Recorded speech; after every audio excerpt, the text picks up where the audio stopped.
Hello, this is Wimsaur.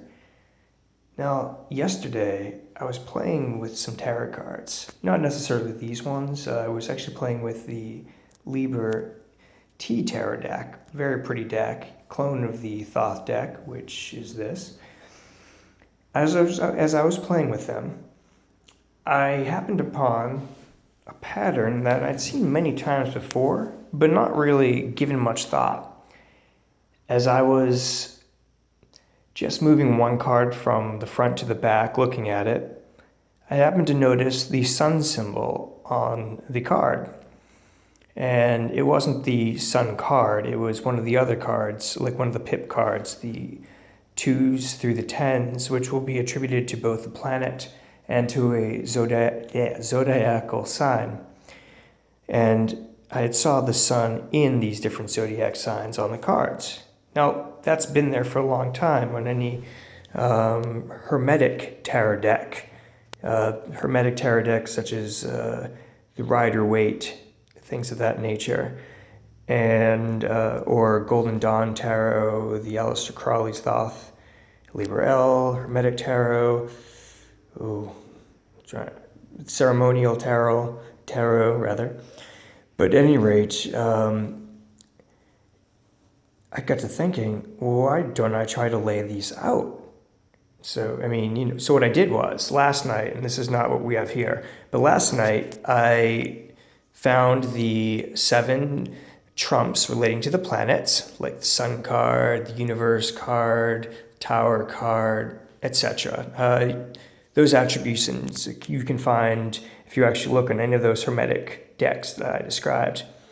But I would lay them out, and I would then, such as this, except ignore these, then I would pretty much lay out from the beginning of the year, following to the next zodiacal sign, until I got to the end. And last night, I just kind of put all of them out basically in the shape of a hexagram, looking at all the planets. And I did that with Liber L because the planets are more clearly marked on that deck than Crowley's. Crowley's, it's marked, but it's in the picture, but Liber L, it just sort of on the top of the card as well, just for a quick reference. So as a learning deck, it made sense to just, check it out, since I wanted to see if there was something to this.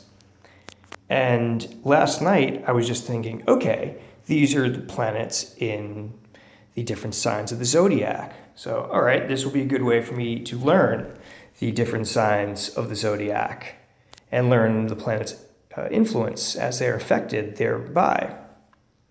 So tonight, I initially just had these 6 cards down. And then I was thinking, Crowley's deck is abstract. Why do I see this symbol or this symbol? This symbol is more obvious for love. This symbol is relatively obvious for love.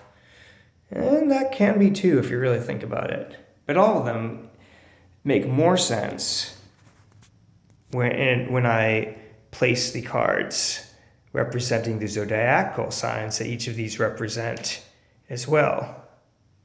So, come on, light. Well, there we go. This is Aries. And come on. Aries. We've got Cancer. Cancer.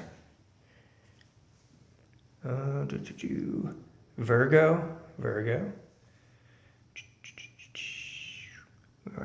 Scorpio. Kind of barely see it there, but it's there. Scorpio. And this is a little hard to see, but Aquarius. And at first I'm thinking, all right, these cards are just the relationship of these. And, oh wow, sorry, you know what? I just noticed that the phone is a sort of changing its orientation, but hopefully that translates well. I first looked at it and said, all right, this is just Venus, essentially, under the influence of Aries. But then I start to think about it. Wait a minute. What if instead these deacons, which those are basically just when she's basically at 10 degrees of any given sign, when those deacons aren't necessarily just the relationship, but are what happens when, say, Aries is courting Venus. So if you're kind of in control of your life, you're the emperor, right? You've got your shit together. Pardon my language. I mean, you can command armies, you can command business, you can command yourself. You're disciplined and you do something about it, like you exercise and you put that energy in, that oomph energy of not Mars E energy, but really even more directed than that. But what if you apply that to her? What if you apply it to Venus, to whoever it is you love? And this is the card that you kind of get. It's like, yeah, you put the time and effort, you just built a really strong relationship.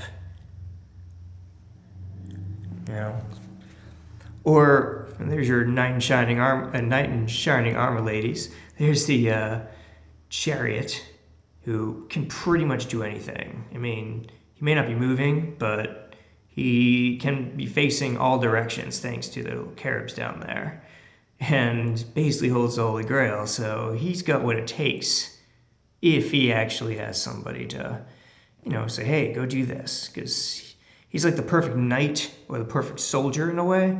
So he kind of needs an order to get going. But he's got the necessary skills. But what if he sets his mind on love? If he sets his mind on Venus? Venus is the objective, the goal. We get Two of Cups, called love. So, yeah, I'm stopping just at that card, at least for a moment. Tonight, I was actually focusing on Venus, because today is Friday, and, well, think of it in the romantic languages, if I can remember the little bit of French I took.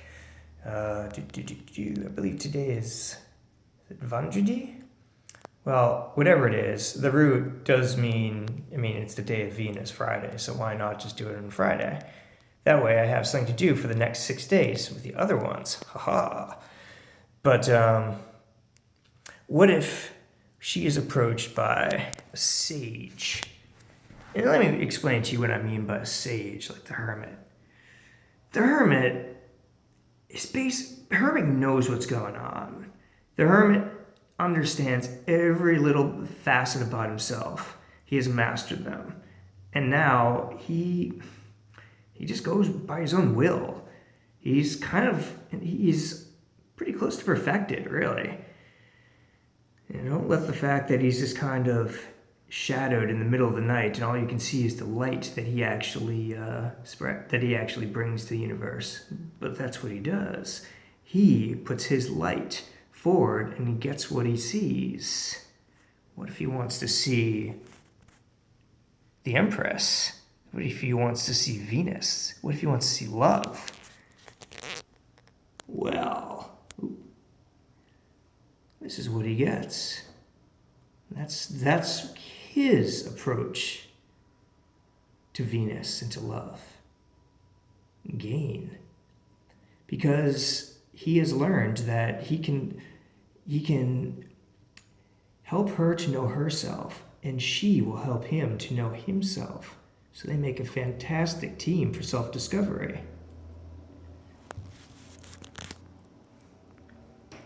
What if this character approaches Venus? The Death card. Also Scorpio. Think of death. Death is eternal.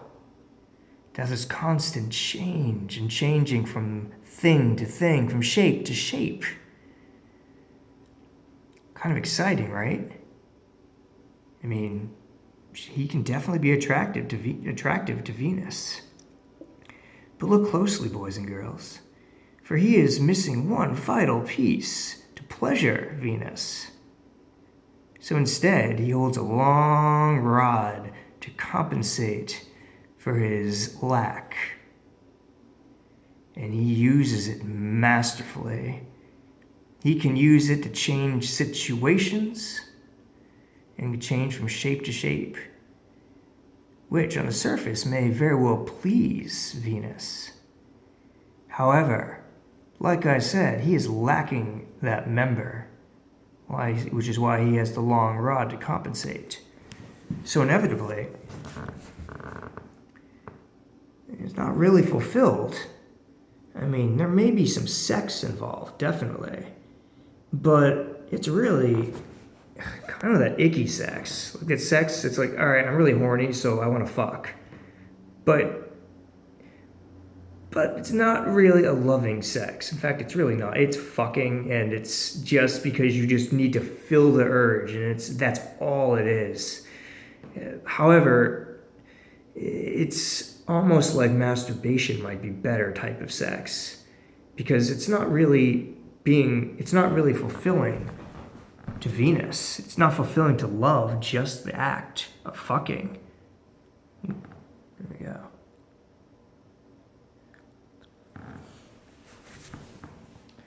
Now, what if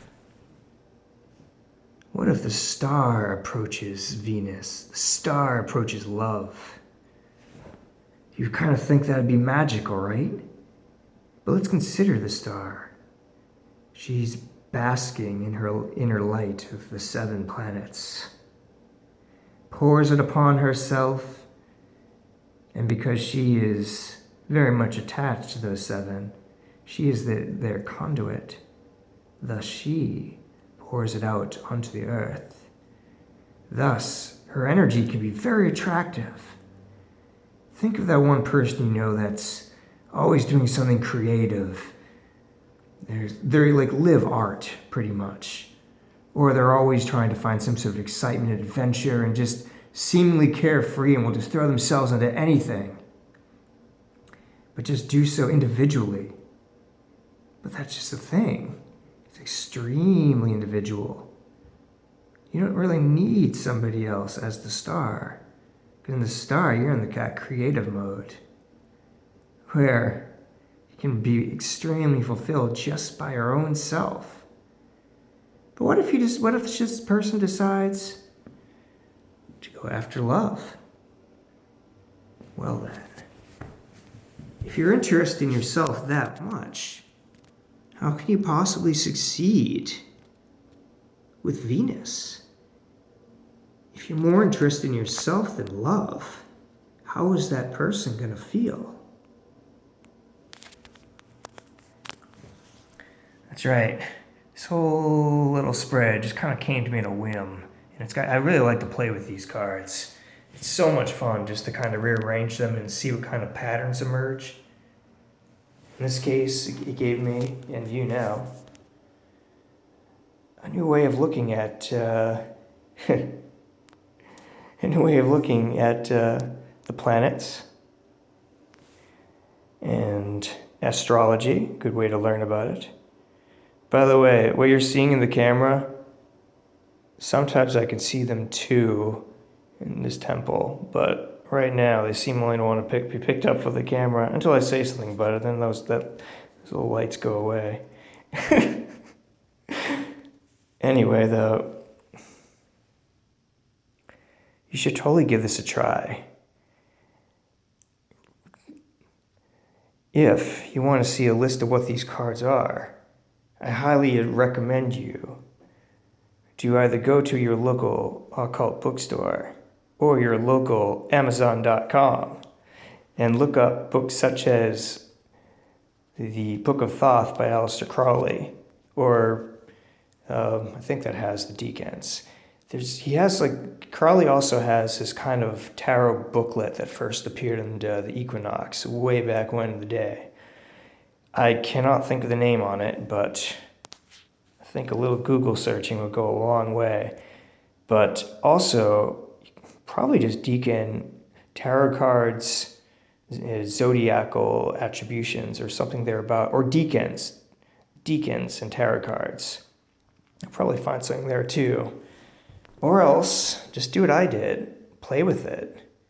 You know, It takes a long time, I'll admit that. But after a while, if you just totally don't care, but you're just playing with the cards, patterns just seem to emerge. Anyway, take care.